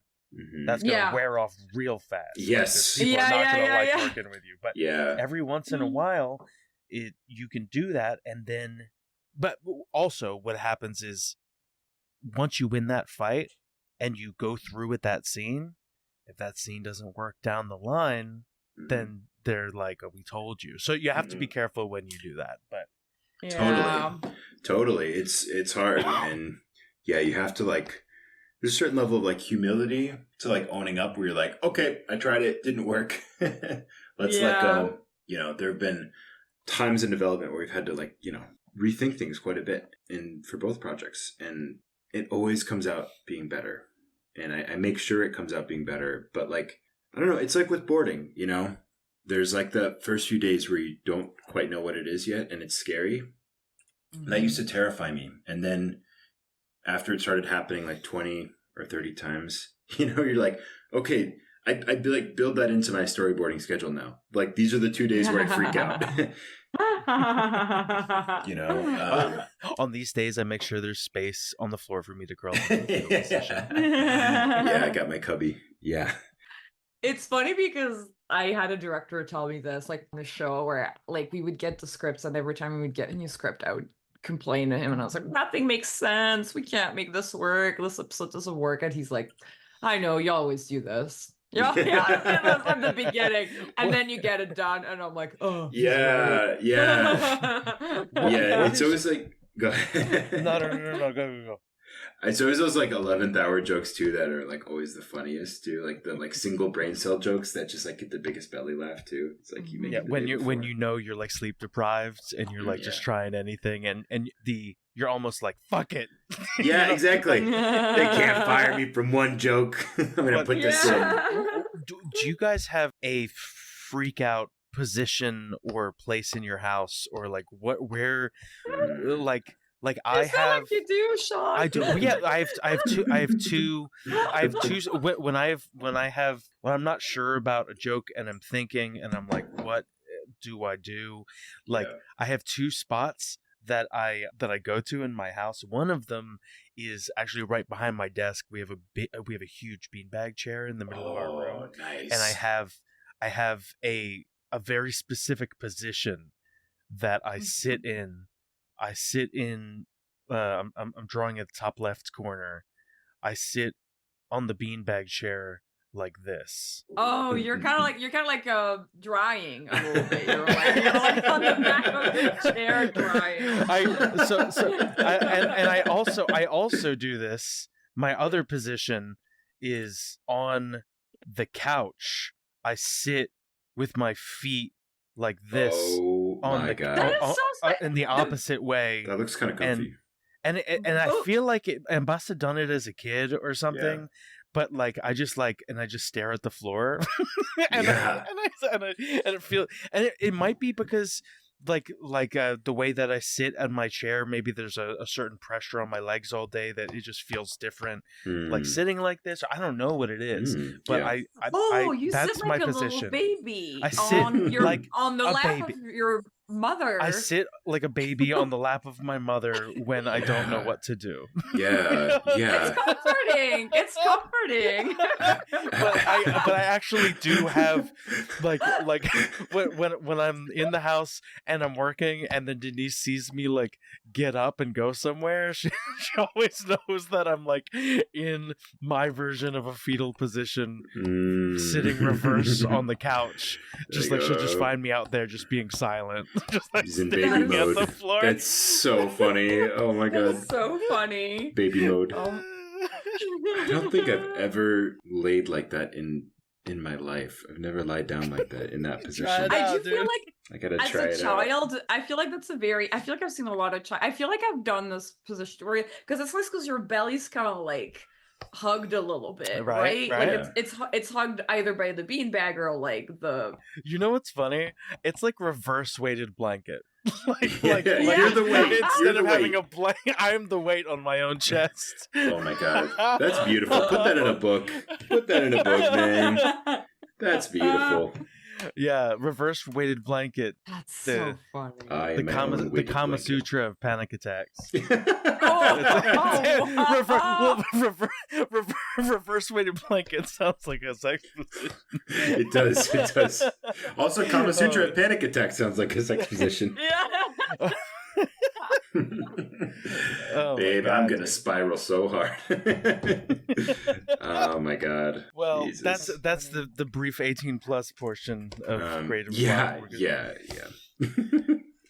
We're doing it for But- the views. Keep it No, PG, not even. keep it Or- PG. What do you? I mean, like we talked to. Hopefully, we're normalizing a little bit for everybody, like being overwhelmed about it. Even through years in the industry, everybody has like a certain portion of the project where no Mhm. part of the project feels under your control at all, and Yeah. you're just like, what do I? How am I going to make something that makes sense of this? Yeah. How do you deal with that moment on probably what happens on most episodes if you get big notes or whatever? Mm-hmm. Yeah, well, I think I don't know. That's a great question. I think therapy has helped me a lot with dealing Okay. with that, where it's like because there's an emotion that comes with every note that you get. There's a feeling of because being a board artist is an incredibly vulnerable job. You have to put your jokes out. You have to write jokes and pitch them to bosses who have seen thousands of jokes and will probably not laugh. You know, sometimes they will. Often they will actually, but sometimes they won't, and that hurts. It's an incredibly vulnerable, emotionally taxing job. So witnessing that feeling and acknowledging it, where it's like, this was a disappointing day, and this hurts, and that's okay. You know, honoring those feelings, kind of. When Cartoon Network canceled my project, I had to I sometimes can be a little bit of like a Mr. Peanut Butter, like, oh, everything's okay, you know, be optimistic. But the past few years, I've learned a lot more about grief and about how to grieve even small things, even like a bad day, even, you know, a little career setback. You have to honor that disappointment and those feelings. And I would say that's like the first step to like being able to like move on with optimism, is being able to be like, that really sucked. And sometimes I've skipped that emotional stage in my life and out of fear or whatever. But yeah, sometimes I think you need to honor that, and then that helps you move on. And from there, like whether it's on a show where you get a note that you disagree with, or you have a big pitch for something that just doesn't land in the room, you know, once you feel your feelings on the disappointment, like take a step back and, you know, go back to school. Like basically go back to school with that note. I think the thing that helped me be a better board artist on Big City Greens, because I started on the show, it was board driven. The board talent was so funny, and my board partner was like Steve Wolfhard. He was my hero, and I had never boarded on a board driven show before, and I was partnered with one of the funniest comics artists, board artists ever, who did all of my favorite Adventure Time episodes, and it was like terrifying. But I used those check-ins and those note sessions and those pitches, and I saw like how he made a script funnier. And, you know, all those moments where things don't work are just a teaching moment. They're a chance for you to, sometimes they're wrong, and sometimes you need to like lean into your own sensibilities and be like, okay, I disagree with the note, but that's fine. And sometimes those moments, especially if you're just starting out, they can really teach you a lot. Like a disappointing note sessions there's a silver lining to everything. And I'm finding that in development too, where like, if I get a note that's like hard, or I don't know how to like address it yet, or there's a setback, every setback I've had in like development or in my career has always led to something better eventually. It's just time and patience. But yeah, trusting that process and knowing that like it'll get better is super helpful. Yeah. So like your first one is like, okay, I'm not going to eat hot chicken and be covered in sweat and crumbs and sauce. And then like, and so you work at, from the bigger things down to the smaller things. And you're like, okay, I got to go back to school.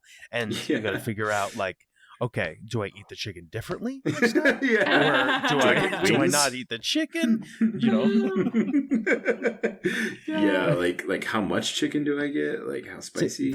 That's why people eat Takis with chopsticks sometimes, so they don't get all the powder on their fingers right before their big meeting. Yeah, this is what the industry will teach you.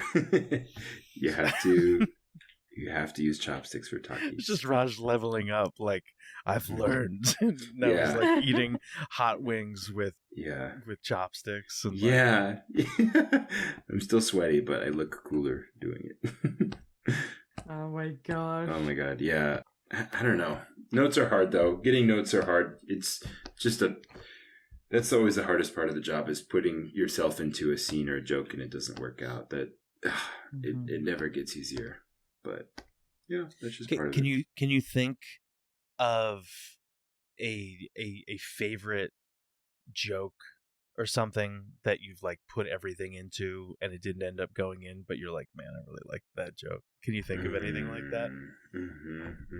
I had a few songs that I had pitched that didn't make it in, and I'm always like, man, I liked that. Oh, really? Yeah. Yeah, I'm always curious what lies in your joke graveyard that you mourn.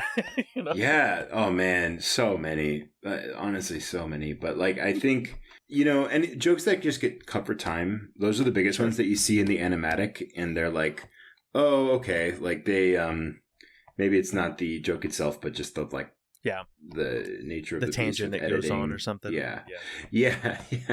So I personally like. I first learned to like make jokes punchy and fast, and then I learned that like jokes that are stupid and take too long are also very funny. And so so I will try to add those into Big City Greens episodes from time to time. I had one recently that like I knew it was going to take too long, but it was almost just for the check-in, that I just wanted to make the people in the check-in laugh and just have a stupid time. And it did. And then it got cut.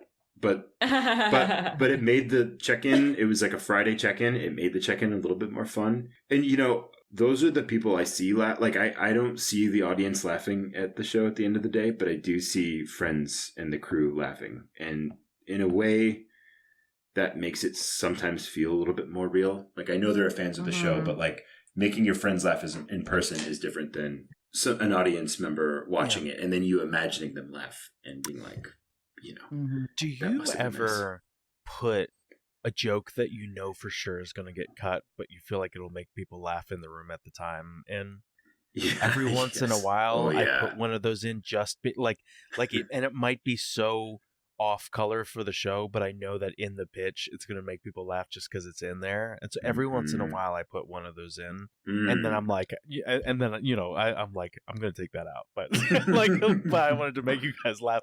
Yes. I wasn't sure if that was just a me thing. Yeah, no, absolutely. It's just, we're just like recreating the lunch table in middle school. It's just like, who can be stupid enough? Who can be stupid? I learned from my bosses on Big City Greens earlier on that like, make it stupid, make it more visual. And that's just the translation I do for like every script. That's how I like to interpret things. But yeah, I absolutely love to make people laugh and just pitch something. One time I just, there was like a musical number and it needed like a little hit of something. And I wrote this backing chorus and they just said, "Little lamb go ba ba ba." And that's the hardest a room has laughed at the specific way I pitched it. Like it's the highlight of my career, and it's so stupid, and I'm so ashamed that it's like one of the best jokes I've ever pitched, because it doesn't make it's the way like babies would laugh at something. It's like just making a funny sound sometimes just gets like a harder laugh than any like clever line. It's just that's the funny thing about jokes though.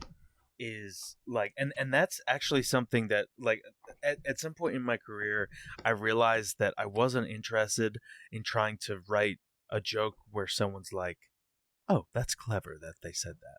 Yes. Mhm. Like I'm always trying to find, like, where do I find the belly laugh that makes Exactly. someone, after they laugh, reassess what they think is funny. Like, they're like, I can't believe they got me with that joke. Like, Yes. that's so stupid. Yeah, where you're That's my almost mad favorite at yourself type. for laughing at it, but you're still Right. laughing. Yeah. Oh, That's my favorite totally. type of joke, and that's what I'm always chasing. That's what I'm trying to find all It's the like a time. baby laugh. I want people to laugh like a baby at the... Oh my god, totally. That's so sweet. That's what- I love that. I love that definition of like the humor, right? Like going like really silly and like baby laugh. Baby Mhm. laugh is great. Yeah, That's something I'm loving about. I know it's like everyone's talking about it now, but that's something I'm loving about Smiling Friends and YOLO Crystal Yep. Fantasy is just, Yep. it's not a super overwritten. Like, I feel like there was an era of like Rick and Morty and BoJack Horseman, which are great shows and I love, and they lean into very like, don't change the dialogue, don't change the script. And I love this like Newgrounds era of animation we're getting back into that I grew up on and loved, that are just like the funny, like jokes that would make no sense in script, like the funny way someone runs into frame, just being it's so much funnier. I love the era we're in with that. I think it's definitely something that I've observed as well, where it's like, because there's like Futurama, like all these like primetime like sitcoms where it's very clever, like it's all the dialogue, it's all like like one-liners. Often writers come from SNL or like shows that are just spoken more than acted out, and in animation we have so much opportunity to do visual things because it's not reality. Yeah. So the more we can break away from just like talking heads, the more fun it is. And I mean, I don't know, I think that's why Looney Tunes, like old school Looney Tunes, is still doing so well, is just because it's like, you know, all like insane zany visual gags. Yeah, it was interesting, like taking a little break from Big City to work on Jellystone for a bit, because both great shows. But it was interesting how Jellystone, I forgot how insane Carl is, and how like freeing, like how like loose the show is with like reality and like rules in a way that's like, no, just make what's funny, just focus on that, and people will forgive a lot with story if it's making them laugh. So I agree with that. I agree with that sentiment, and I think that's a hard balance to strike, and it's also something that I wrestle with when I pitch, like the struggling in between story and what's funny, and like so does like do, you know, there, because I know that there are times when a story that I'm pitching might not be good, so I overcompensate with a million jokes. Or like if you make your story itself funny, then it like spreads to everything. Or like how can you use conventional story structure versus like how can you pivot away from it for the sake of like dumb jokes or like a tangent that, I mean, that kind of thing might not be in the writer's manual, but like it's really funny to do. I don't know. Totally. It's so hard because I am struggling with that too right now. Where like sometimes I'll be like, when I have a show, I'll make it so that it's just about the jokes and it's just what's funny, and that's all we're gonna care about every like moment by moment. And now that I'm like, you know, it almost feels like when you're a kid versus when you're a parent, and you're like, now that I'm in development, I'm like, oh man, I do have to like make sure things make sense a little bit. And you like, can't have candy for dinner. Yeah, it's like you do. Yeah, it's like that thing where it's like the jokes have to fit onto a story where you're invested. Like that thing that you were saying earlier, where it's like, oh, this is so cool, but why should I care? Kind of thing. Yeah. I've learned a lot about like you can make whatever rules you want, but then you have to respect them. And even in crazy shows like Smiling Friends, they have rules they respect, and it's why you stay invested till the end. And it's been, that's also why I've kind of relied on like a little bit more like contemporary, quote unquote, realistic settings recently in idea development, because I'm like, oh, there's so much less to explain. Okay, they're in a city, everybody's been in a city. There's like grocery stores and in post offices or whatever. Yeah, totally. It's helpful because then like you can focus on the like specific like tonal elements that make it funny and weird. Like in a city where everyone mails vegetables and goes to their mailbox and eats letters or whatever. like it's like just switching stuff up for no reason that you have to explain so much more. I'm not gonna lie, I do tend to gravitate towards stupid shit like that, where it's like that didn't need to be in the show. That's just dumb. Oh yeah. It's always like the shows within shows that are like whenever the characters are watching something dumb, I'm like, that's kind of interesting. Like that's a better show. I should do that. That's a better show. I want to see Detective. Yeah. Me and my friend John have this like ongoing notes app we share of like stupid show ideas that would like we want to make and would never work. Is that your accountability club? Yeah, that's the like the dark side of the account. That's the one that's like nobody should make this. Can you tell us a couple of them? Or let me see. are they too secret? Please, no, Let me check the notes app and see if they suck. I'm gonna see. I mean, I sort of want to hear ones that suck too, though. Okay. Yeah. These don't make any sense. Okay, it just says Shogun's 11. I guess that's kind of cool. That's a Shogun heist sort of thing. Yeah, that is pretty cool. Oh, here's a good one. What are they trying to steal? This one's called Denim. It's a parody biopic of the inventor of Levi's jeans. It's like in the style of like Weird Al Yankovic, like the making of. It would be about the making of denim. It's really bad. Yeah, that's the right response to that. No, but these are okay. I love hearing these types of jokes that like almost don't end up being jokes, but you think they're funny in the middle of the night. You know what I mean? Yeah. It's funny because when you pitched Denim, I thought it was literally going to be a superhero spoof of Venom, but instead he's made of denim. Wait, that's like the pants. They pants talk to him. Wait, that's something. Yeah, and maybe when he puts on the pants, he becomes like all denim. He becomes, I don't know. Yeah. There we go. Okay, we're already making these better. That's great. No, there's just something to like. It's like doing Jackbox after pitching a hard board. There's something about pitching a joke that is just so bad and so stupid that it like makes some of your friends mad and makes some of your friends happy. It's just so. It's like a cook at a professional restaurant going eating burgers in their off time. You just like want to do like the stupid stuff sometimes. I'm looking through my jokes app now too, though. Oh yes. So I at one point I abandoned it, but at one point on TikTok there was this sound that people kept posting videos of bears with this like certain techno song, this really abrasive techno song, and it was just bears like messing with stuff. And so I was writing this little thing about this guy who's like he's surviving alone in the woods, and he has like a special bear trap sound system. He sets up all these cans or whatever, and basically the bear trips the sound system, but it's that song that plays when he comes in. But I have this monologue. It's out here in grizzly country, you might find yourself taking a dehydration snooze in your big burly boy barking branches bungalow bed, when suddenly from hilltop on high one of them salmon snatching honey pigs catches a whiff of your meat smoker. Then that friend-shaped murdermobile come barreling down towards home base, and he's on top of you and your meal while you're none the wiser. So I'll show you a survival trick. and then he shows you how to like put together the sound thing, and then the bear trips it, and it makes it. But like a lot, but that'll never come out. That's just like some like rant that I like wrote in my notes app. I love it. No, let's share like let's share our crazy stupid ideas. I like it. Oh my This one just God. says boat of Theseus. I don't like that one. Terrible. Do you have any bad, like, specific types of bad jokes you like?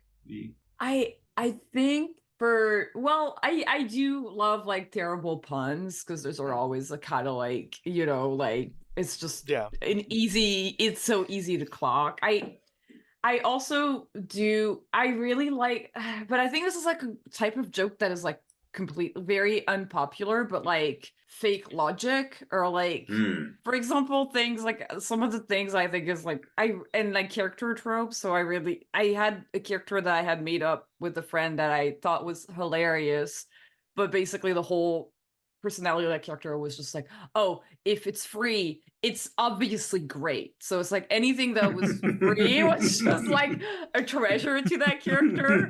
That's funny. I like that. But that's actually funny. We're talking about that. That's actually really good.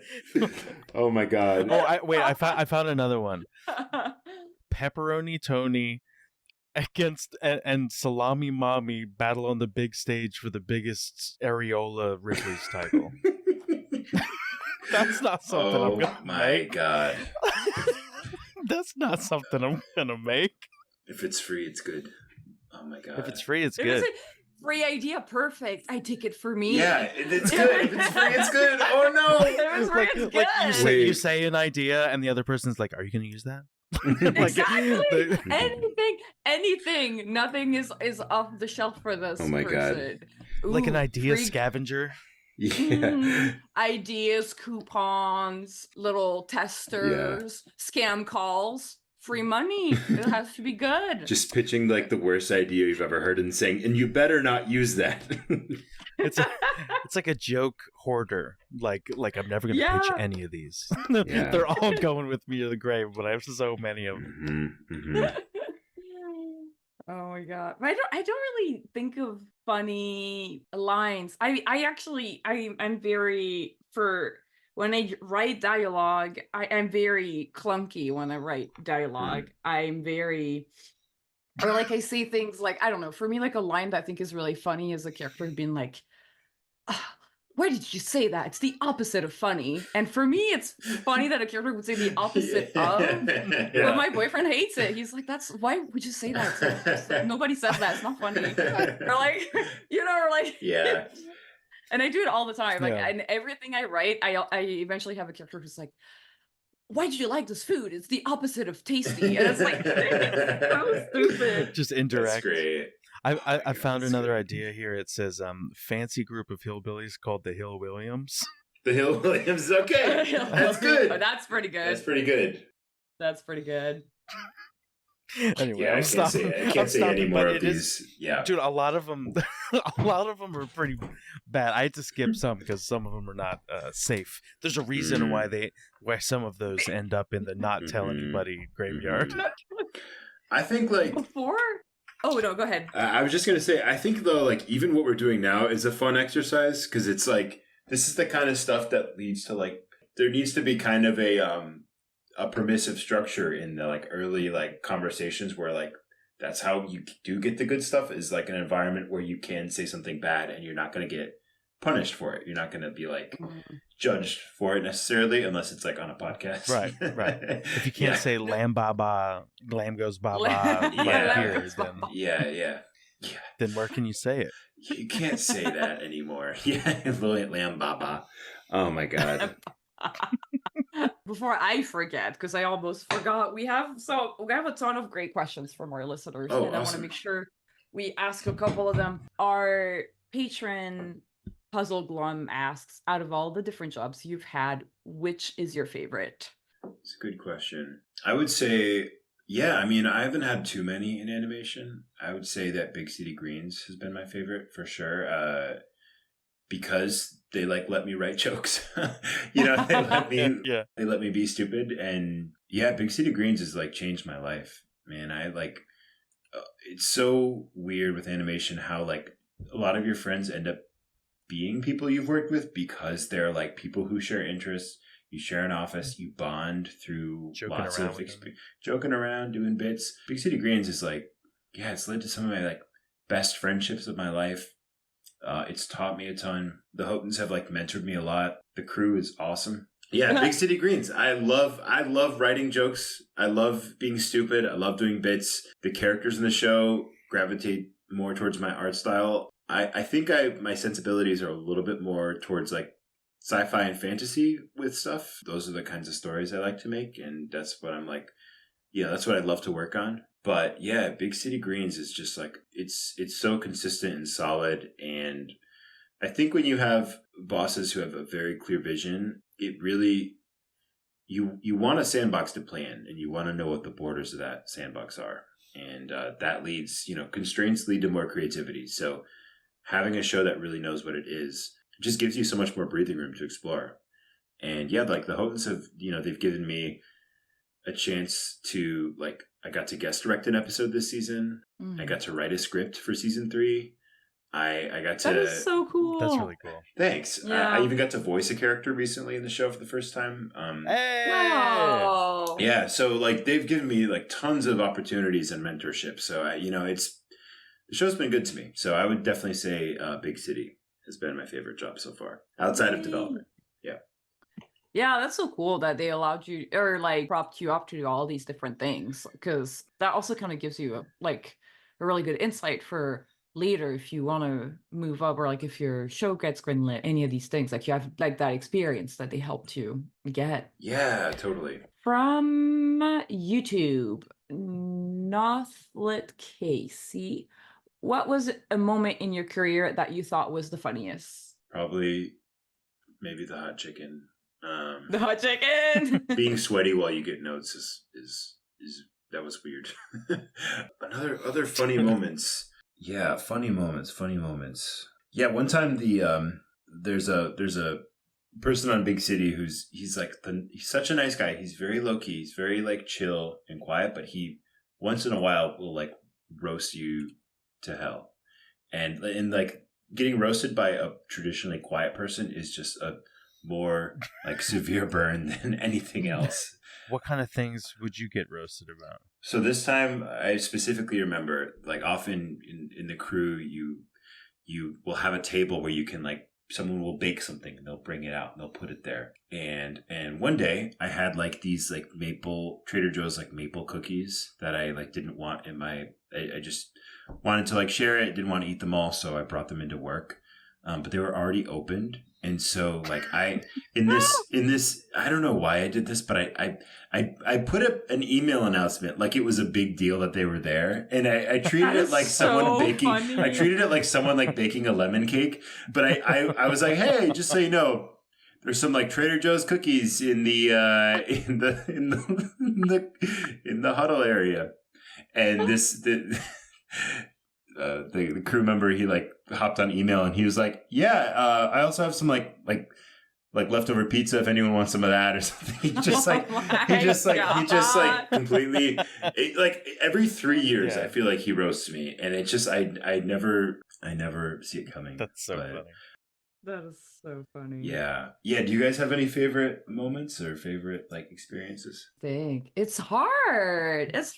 I wonder. There was a time where it was very early in my career. It was in France, and I forget why.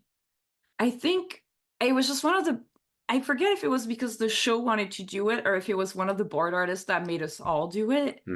But we were working on the show, and these characters were all basically little sushis. And he wanted all of us to cosplay them, and all of us showed up at the studio cosplayed in the characters, but the cosplays were absolutely awful. Okay. Kind of like something as if like, you're if you were like middle school type of like cardboard box, the character is drawn on it, bad kind of thing. And that was pretty funny, honestly. Yeah, that's a good one.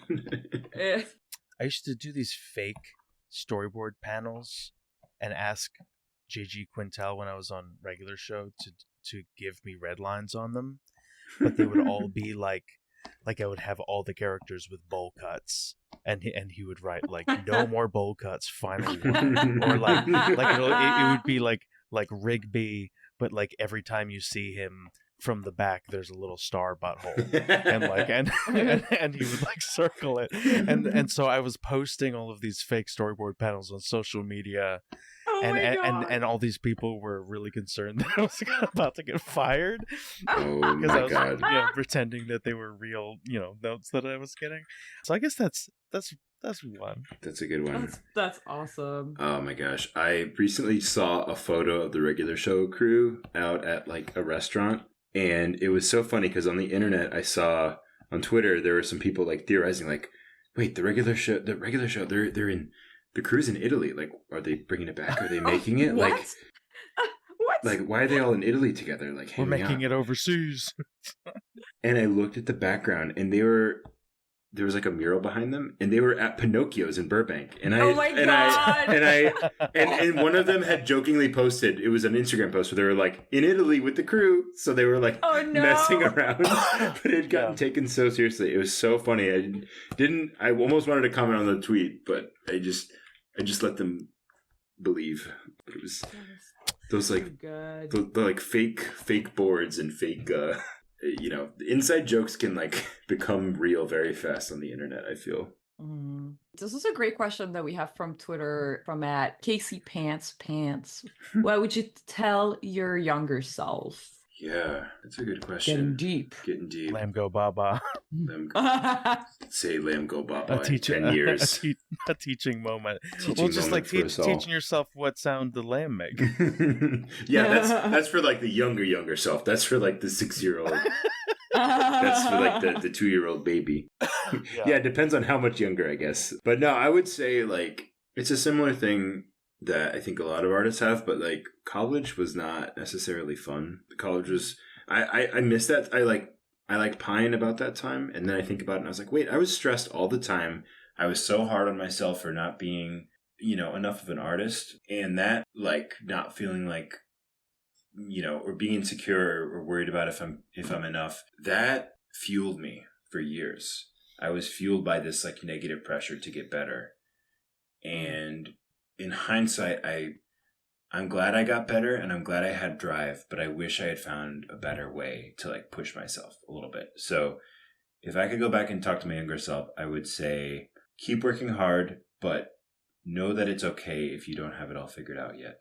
Know that it's okay if you're not quite the artist you want to be yet. Just be kind to yourself, basically. Like I talk to students all the time. I do like little guest lectures and stuff, and that's like always the advice I say to students. Like the industry is hard, being an artist is hard, breaking in is hard, and then staying there is hard. It's not a forgiving industry, so you have to like forgive yourself, basically. So it's yeah. I would just say like enjoy life where you are, even if you're unfinished, even if you're figuring yourself out. Like enjoy your life, because we all know now like the world can change in an instant, and who knows if this time we're in will always be this way. So just embrace every moment of it, especially after COVID. I'm just like, enjoy your life, work hard and have fun. Like you don't have to be one of those artists that sleeps under their desk. Like that's such a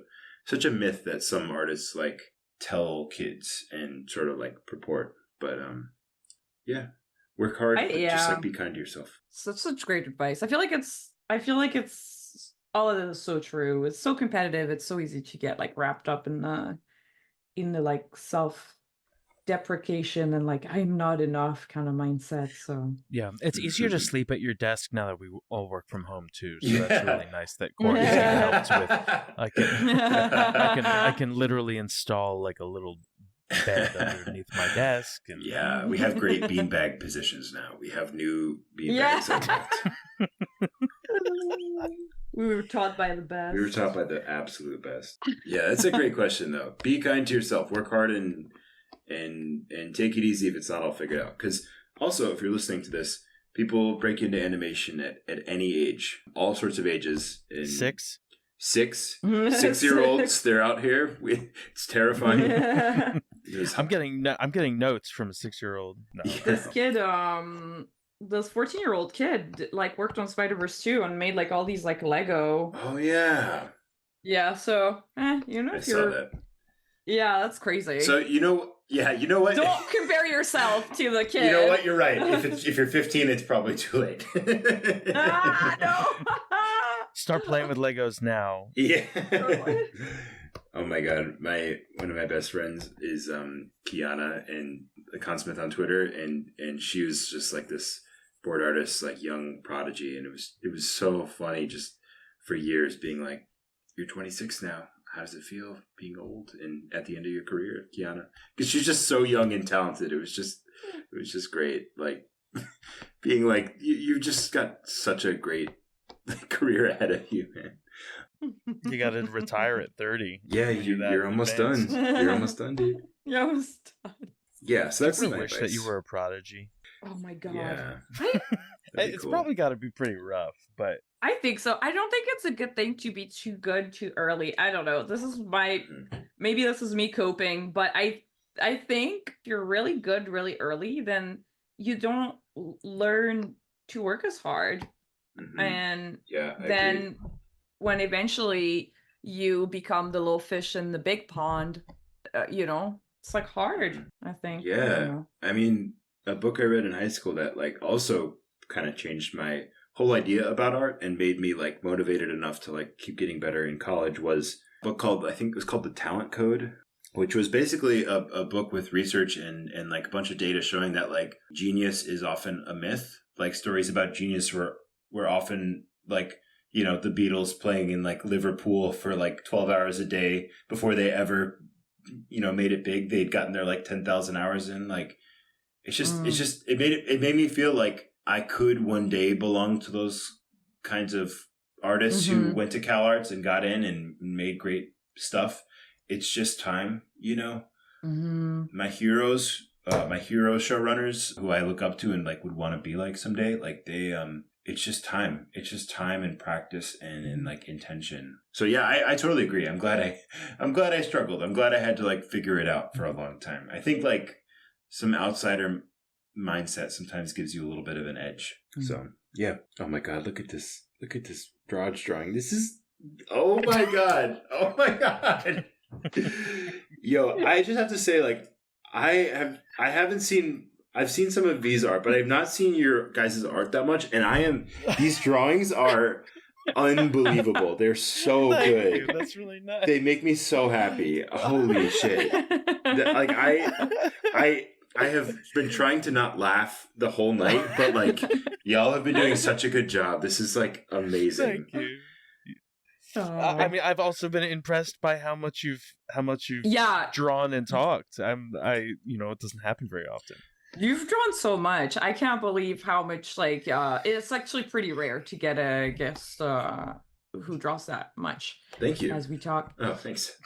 We did have some great questions from Linux, Octo, Chavistian One, and Paint Sponges.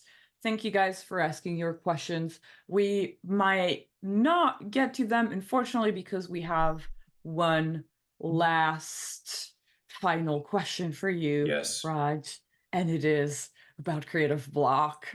And do you experience it? And if you do, what does it feel like? Creative block feels like a wall with a door that I've seen before, that I've found the lock to many times, but I keep losing the key. That is amazing. That's an amazing analogy. Clip that. That's a short. No. That's Yeah, that's awesome. Yeah, I do, Yeah. and it sucks. And the key is to take breaks, lots of breaks, and do something else, and not force your way through the door, but wander around until you find the key. So that's what I would say. That is, yeah. And it's so hard. It's so hard to like remember to take a break, I feel like, when you're like in these kind of situations. So it makes sense that you always forget where the key is. Yeah. Where is that key? Well, Raj, has been so awesome having you on the pod. I think there's so many great insights, and I think also like your point of view on development was so insightful and detailed, and I think I learned a lot too from listening to you talk about it. Thanks so much. It was great to be on. Really appreciate it. Yeah. So with that, it's the end of this creative block. Raj, thank you so much for being our guest and sharing your story. Thanks so much, guys. Keep making stuff. And thanks again. And thanks to our listeners, too. Follow us on social media at CRTV Block, where we ask for drawing prompts and questions to ask our guests. Huge thanks to our editor, Clemens, for editing the podcast, making us look good. Marco for helping us produce the show and making sure we don't forget when the records are. And Abuka for creating the short clips that we've been putting out. If you love our show, you can support us on Patreon. Becoming a patron gets you early access to interviews and access to our Discord community. But another great way you can support us is by interacting with our content. You can subscribe, comment. All of these things help the algorithm push our content to more listeners. Click the link in the description of this episode for a Patreon, but also to follow Raj on all his social media. I have been your host, V. And I was Sean. Keep being creative, and we'll see you next week. Bye.